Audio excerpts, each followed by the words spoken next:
여러분, 솔직히 말해봅시다. 우리 파이네트워크 그냥 출석 체크 앱인 줄 알았잖아요.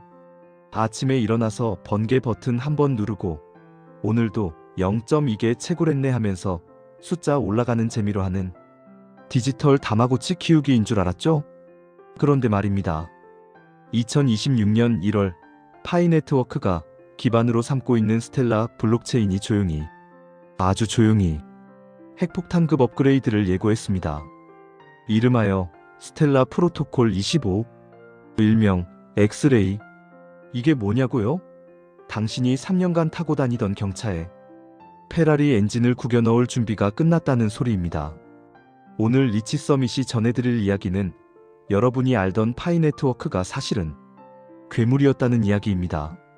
더 중요한 건 여러분이 3년간 모은 그 숫자들이 사실은 미래 인프라 지분이었을 수도 있다는 겁니다. 오늘 이 영상 12분이 여러분의 시각을 바꿀 겁니다. 영상 시작 전 좋아요와 구독은 영상 제작에 큰 힘이 됩니다. 자, 그럼 본격적으로 들어가 보겠습니다. 여러분, 비유 하나 들어보겠습니다. 겉보기엔 그냥 동네 구멍가게 건물 같았어요. 낡은 간판, 빛바랜 페인트, 먼지 쌓인 유리창. 저기서 뭐 하겠어? 지나가는 사람들은 그렇게 생각했죠. 그런데 어느 날 누군가 그 건물 지하를 파헤쳐 봤습니다. 깜짝 놀랄 일이 벌어졌습니다. 지하 10층까지 벙커가 뚫려 있고 최첨단 서버실이 돌아가고 있었던 겁니다. 이게 바로 지금 파이네트워크에서 일어나고 있는 일입니다. 그럼 이게 우리한테 무슨 의미일까요? 3년 전 당신이 그냥 재미로 시작한 파이네트워크. 아침마다 번개 버튼 누르며 모은 그 0.2개, 0.3개. 실제로 최근 1년간 파이네트워크는 무엇을 해왔을까요? 1750만 명의 KYC 완료, 1580만 명의 파이 메인넷 마이그레이션, 1억 3400만 개의 파이코인, 2026년 1월 언락 예정. 겉으로는 조용했지만 지하 벙커를 착착 짓고 있었던 겁니다. 2012년 비트코인 채굴하던 사람들 기억하십니까? 이거 뭐 하는 거야? 하면서 컴퓨터 켜놨던 그 사람들. 지금 그들 중 일부는 강남에 건물 샀습니다. 파이네트워크가 지금 그 2012년과 비슷한 단계입니다. 잠깐 역사 수업 하나 하겠습니다. 2015년 이더리움이라는 코인이 등장했습니다. 처음엔 그냥 비트코인 짝퉁 취급받았어요. 또 하나의 송금 코인이네? 하고 무시당했죠. 그런데 2017년 이더리움이 스마트 컨트랙트라는 날개를 달았습니다. 단순히 돈을 주고받는 게 아니라 그 위에서 프로그램이 돌아가기 시작한 겁니다. 결과가 어땠죠?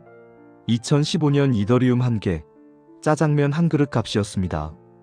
2021년 수천 달러까지 치솟았죠. 왜 그랬을까요?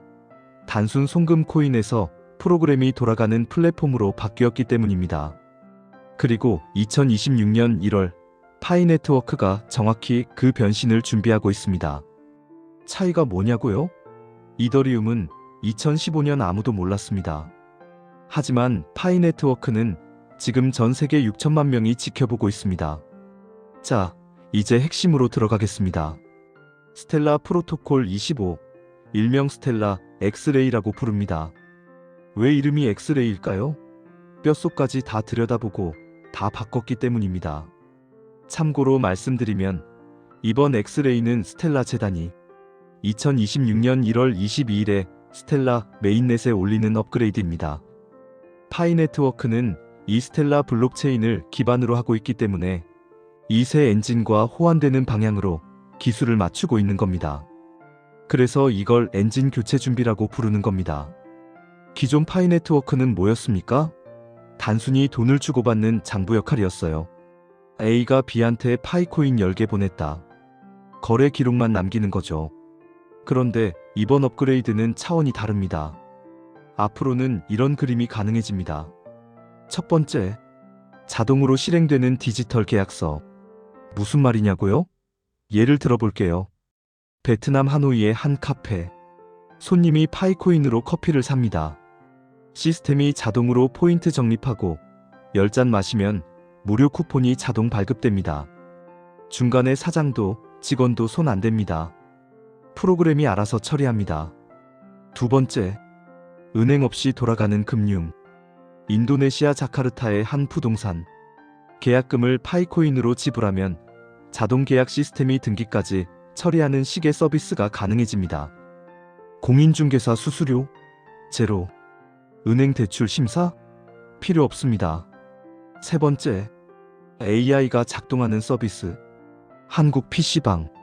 손님이 파이코인으로 시간 충전하면 AI가 손님 취향 분석해서 게임 추천까지 해주는 시스템.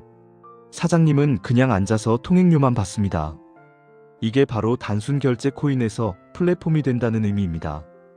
기존 종이 장부에 숫자만 적는 회계사. 업그레이드 후 회계사가 변호사 면허도 따고 세무사 자격증도 따고 부동산 중개인 허가까지 받은 겁니다. 물론 아직은 테스트와 업그레이드 단계라 결과는 미정입니다. 하지만 인프라의 방향성만 놓고 보면 엔진 교체라는 표현이 과장이 아닙니다. 이게 바로 이번 업그레이드의 진짜 의미입니다. 자, 이제 진짜 중요한 이야기 나갑니다. 한국의 PC방 사장님들, 집에 고사양 게이밍 PC 놀리고 계신 분들, 주목하십시오. 지금까지 여러분은 파이네트워크 노드? 그거 핸드폰으로 하는 거 아니야? 이렇게 생각하셨을 겁니다. 완전히 틀렸습니다. 파이네트워크 노드는 이제 단순 채굴기가 아닙니다. 미래 디지털 금융의 고속도로, 톨게이트를 짓는 중인 겁니다. 무슨 말이냐고요? 예를 들어볼게요.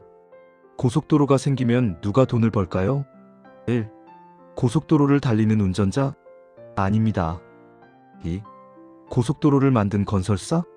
처음에만 돈 받습니다. 3. 톨게이트 소유주? 네. 영원히 통행료를 받습니다.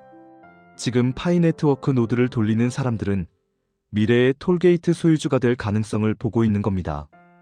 그럼 실제로 노드가 얼마나 있을까요? 정확한 파이 메인넷 활성 노드 숫자는 공개되지 않았습니다.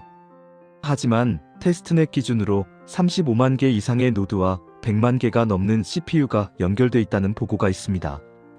아직 이 규모의 참여자에게 보상이 제대로 설계되지 않은 전형적인 초기 인프라 단계인 거죠. 과거 사례를 볼까요? 과장 섞인 말이지만 이더리움 초창기 노드를 돌리던 사람들은 가격이 오르면서 수익 구조가 뒤늦게 폭발했습니다. 처음엔 이게 뭐야, 전기세도 안 나오네 하면서 끄려고 했던 사람들. 몇 년 후 그들은 전혀 다른 상황을 맞이했죠. 지금 파이네트워크 노드 2026년 기준으로는 수익 제로처럼 보입니다. 하지만 2015년 이더리움 노드도 그랬습니다. 여러분, 지금이 초기 인프라 참여 타이밍입니다. 2026년 1월 기준 데스크톱 리눅스 노드 최신 버전이 배포되고 있습니다. 이게 무슨 의미냐? 표준화된 노드 운영 환경이 구축되고 있다는 겁니다. 아직도 핸드폰만 붙잡고 계십니까? 진짜 선수들은 지금 컴퓨터를 켭니다. 자, 팩트로 이야기해 보겠습니다. 2026년 1월 파이네트워크가 조용히 엔진을 갈아 끼우고 있습니다. 전 세계 노드 컴퓨터들이 동시에 최신 버전으로 업데이트 중입니다. 마치 자동차 수백만 대가 동시에 정비소에 들어가 경차 엔진을 페라리 엔진으로 바꾸는 중인 겁니다. 이게 끝나면 파이코인은 더 이상 단순 결제 코인이 아닙니다. 테스트넷에서는 이미 스마트 컨트랙트, 탈중앙화 거래소, 자동 유동성 풀이 돌아가고 있고 엑스레이까지 더해지면 본격적인 디앱, 디파이, AI 서비스까지 가능한 인프라를 갖추게 됩니다. 실제로 중국, 베트남, 인도네시아 등에서 커뮤니티 지도에 찍힌 상점이 수만 곳 단위로 늘어나고 있다는 보고도 있습니다. 이게 왜 중요하냐? 완전한 메인넷을 열려면 기술이 받쳐줘야 합니다. 기술 없이 그냥 완전한 메인넷 열면 동네 장터입니다. 하지만 이번 업그레이드로 파이네트워크는 글로벌 백화점이 될 준비를 마치고 있습니다. 여러분께 질문 하나 드리겠습니다. 당신의 포지션은 단순 참여자입니까? 아니면 인프라 이해자입니까? 정리하겠습니다. 첫 번째, 파이네트워크는 더 이상 출석 체크 앱이 아닙니다. 자동 계약, AI, 금융이 돌아갈 수 있는 플랫폼 인프라를 준비하고 있습니다. 두 번째, 스텔라 프로토콜 25는 단순 업데이트가 아닙니다. 스텔라 재단이 엔진을 통째로 갈아 끼우고 파이 네트워크는 이에 맞춰 호환 준비 중입니다. 세 번째, 핸드폰만 붙잡고 언제 상장하냐고 기도하지 마십시오. 진짜 구조적 변화는 노드 인프라에서 일어나고 있습니다. 자, 아직 파이 네트워크를 시작하지 않으신 분들께 말씀드립니다. 여러분, 이 영상 보는 지금 이 순간에도 커뮤니티 보고 기준 수만 곳의 상점에서 파이코인 거래가 시도되고 있습니다. 1년 후 2027년 1월 여러분이 이 영상을 다시 본다고 상상해 보세요. 그때 이런 생각하지 마십시오. 아, 그때 구조를 공부했어야 했는데. 아, 그때 노드라도 이해했어야 했는데. 후회는 항상 그때에서 시작됩니다. 다만 분명히 말씀드립니다. 이것은 투자 결정이 아닙니다. 최소한 노드와 인프라 구조를 이해해보는 공부는 지금 해둘 가치가 있다는 겁니다. 리스크와 시간을 감수할 사람만 들어와야 합니다. 파이코인 채굴 시작하는 방법, 영상 설명란에 상세히 정리해뒀습니다. 그리고 이미 파이오니어이신 분들, 노드 구조를 공부하십시오. 고사양 PC 있으신 분들, PC방 사장님들, 코워킹 스페이스 운영하시는 분들, 지금이 인프라를 이해할 타이밍입니다. 오늘 영상이 도움이 되셨다면 좋아요와 구독, 알림 설정 꼭 부탁드립니다. 여러분의 클릭 한 번이 더 많은 팩트 기반 정보를 만드는 힘이 됩니다. 파이 네트워크는 이제 시작입니다. 여러분이 출석 체크라고 생각했던 그 앱이 사실은 괴물급 인프라를 준비하고 있었습니다. 리치 서밋이었습니다. 다음 영상에서 뵙겠습니다.